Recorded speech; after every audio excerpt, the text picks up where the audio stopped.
नमस्कार मित्रांनो, आपण महाराष्ट्रातील ठाणे जिल्ह्यातील hill line police station Ulhasnagar 5 camp number मध्ये आहे। या ठिकाणी 3 वर्षाची मुलगी 2 दिवसापासून मिसिंग होती आणि काल तिची डेड बॉडी इथं खाली भेटली। तर मित्रांनो, या हिल लाईन पोलीस स्टेशनच्या मागच्या परिसरात तुम्ही बघू शकता, इथं मागेच यांच्या पोलीस स्टेशनच्या मागेच इथं असे गुन्हे होतात। ते सरकार काय करते, न्यायव्यवस्था काय करते, याच्यावरती काहीतरी ऍक्शन घ्या।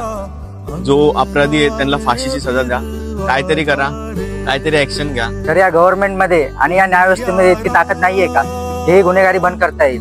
नराधमांना जगण्याचा काहीच अधिकार नाहीये। यांना 100 लोकांसमोर फाशी देण्यात यावी अशी आमची मागणी आहे। एखाद्या जीवाचा बदली जीव हा कायदा आला पाहिजे। जय हिंद, जय महाराष्ट्र।